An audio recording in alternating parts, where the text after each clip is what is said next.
지구는 뒤에서 점점 작아지고 있고 광활한 우주에서 여러분은 좌석에 묶여 있어요. 주변의 모든 것들은 우주선을 온전하게 유지하기 위한 토글 키와 컨트롤 키들이에요. 여러분과 다른 2명의 승무원들은 열심히 조종하고 있어요.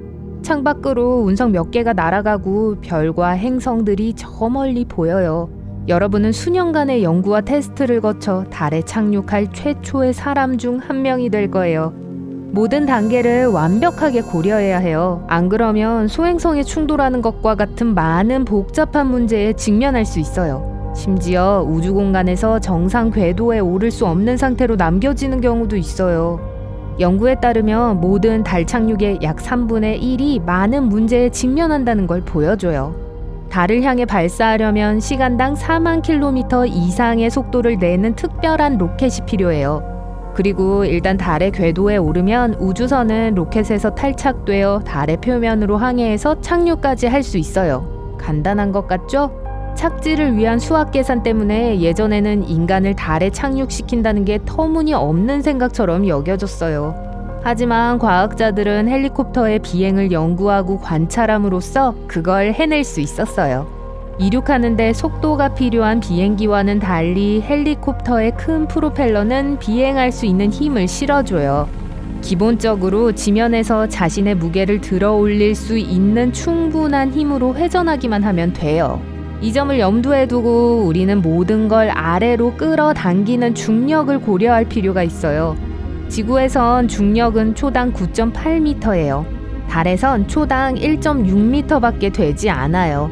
자, 지구에서 착륙하는 법은 거의 다 알아냈지만 거의 도움을 줄 수 없는 표면에 착륙하는 건 어떨까요?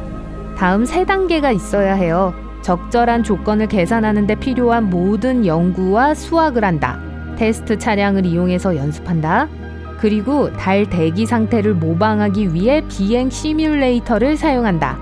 중력이 대부분 작용하기 때문에 헬리콥터는 착륙하기에 좋은 기준은 아니었어요. 그리고 우주선은 헬리콥터와 전혀 같지 않아요.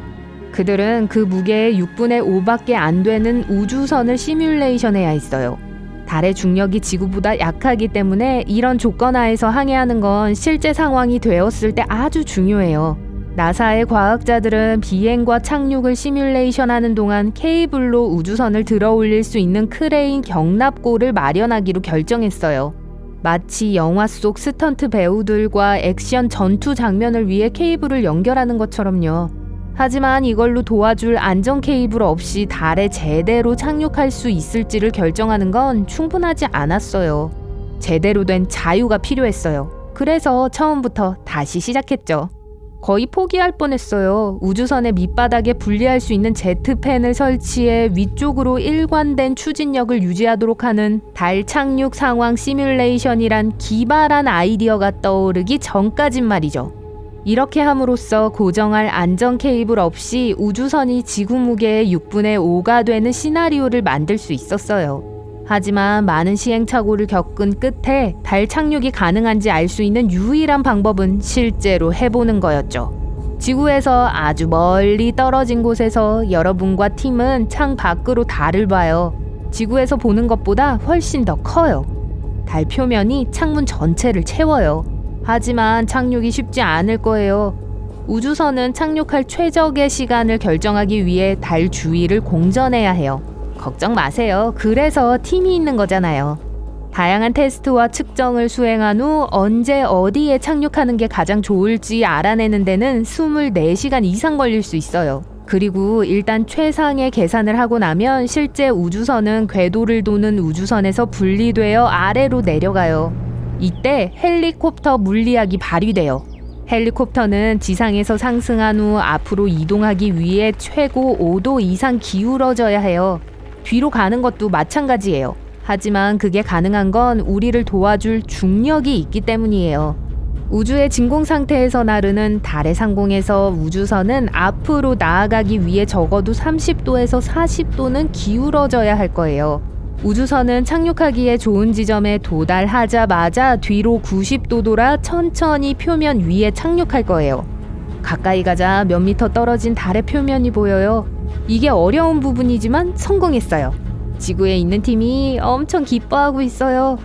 승무원들도 여러분이 이룬 것에 대해 기뻐하고 있어요. 여러분은 우주복과 장비를 입고 사다리를 타고 내려가요.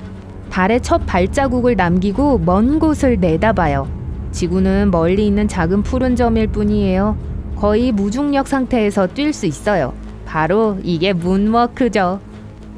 달에서 많은 시간을 보낸 후 돌아갈 때예요. 를 디딘 최초의 인간인 닐 암스트롱은 표면에 겨우 2시간 30분 동안만 있다가 돌아왔어요. 하지만 이런 우주 왕복선 안에 열쇠를 두고 왔고 이제 발이 묶였어요. 농담이에요. 비록 좋은 반전이 되긴 하겠지만요. 돌아가서 위에 다른 우주선과 재결합하기 위해 우주선을 궤도로 다시 발사해요. 그리고 다시 결합되면 달의 궤도를 벗어나 지구로 돌아옵니다. 인간을 달에 꾸준히 보냄으로써 다음의 큰 단계는 화성에 착륙하는 걸로 달성될 수 있어요. 유명한 탐사 로봇 큐리오시티는 화성 표면을 돌아다니며 인간이 화성에 착륙하는 데 필요한 정보를 수집했어요. 그리고 나사는 2030년 이후 최초의 인간을 그곳에 데려갈 걸 목표로 하고 있어요. 여정은 달을 향한 여정보다 수백 배 더 힘들겠지만 일단 그 일이 일어나면 많은 과학적 의문점들이 풀릴 거예요. 인간들은 그곳의 천연자원의 일부를 모을 수 있고 심지어 전초기지와 식민지를 건설할 수도 있어요. 도전만큼이나 무한한 가능성이 있죠. 지구에서 달까지의 여정은 약 40만 킬로미터예요. 화성은 약 5,600만 킬로미터 떨어져 있어요. 화성에 새로운 인간 전초기지가 배치될 가능성이 있어요. 조건을 최대한 활용하기 위해 과학자와 엔지니어로 구성된 새로운 협회가 건설될 수 있어요. 완전 자급자족할 수 있고 농사와 농업을 위한 제대로 된 방법을 제공할 겁니다. 그리고 인간이 화성에 오랫동안 존재함으로써 과학자들은 화성을 제대로 이해할 수 있을 거예요. 하지만 인간의 몸이 심우주 환경에 어떻게 반응하는지 이해하기 위해서는 화성행 티켓을 얻기 전에 많은 연습을 해야 해요. 외진 곳에 식민지를 세웠던 가장 가까운 경험은 남극의 아문센 스콧 기지예요. 얼어붙는 듯한 건조한 추위에 혹독한 환경에서도 견딜 수 있게 설계되어 있죠. 제대로 된 연습 없이 세상의 맨 아래에 있는 건 꽤 스트레스가 될 수 있을 거예요. 여정은 화성이나 달만큼 멀지 않을지도 모르지만 남극에 가는 건 완전히 새로운 행성에 도착하는 것과 같아요. 기지 자체는 모든 사람이 편안하게 지내기 위해 필요한 적절한 조건을 제공할 수 있는 시설을 갖추고 있어요. 강력한 난방 시스템 외에도 기지에는 스포츠와 음악을 위한 레크레이션 룸이 있어요. 도서관, 라운지, 심지어 모든 적절한 야채와 과일을 재배할 수 있는 온실도요. 사실 온실만이 우림에 있는 것처럼 느낄 수 있는 유일한 곳이에요. 그리고 지원하기 전에 몇 달 동안 격리된 상태를 감당할 수 있는지 검사를 받아야 해요. 완전히 혼자가 될 거란 건 아니지만 문명과는 떨어질 거예요. 남극 대륙의 전체 인구는 과학자와 기술자로 구성되어 있어요. 그리고 그곳에 머물기에 신체적으로 적합한지 판단하기 위해 의사의 진찰을 받아야 해요. 기지는 과학자들이 우주 및 지질과 관련된 것들을 연구할 수 있도록 그곳에 지어졌어요. 세상에서 가장 큰 사막에 있으면 여러분에게 피해를 줄 수 있어요. 기지를 떠날 때는 최고 3겹의 장갑을 껴야 하고 추위를 견디기 위해 엄청나게 두꺼운 스웨터와 자켓을 입어야 해요. 사람들은 심지어 남극을 밟는 걸 달 위를 걷는 것에 비유했어요.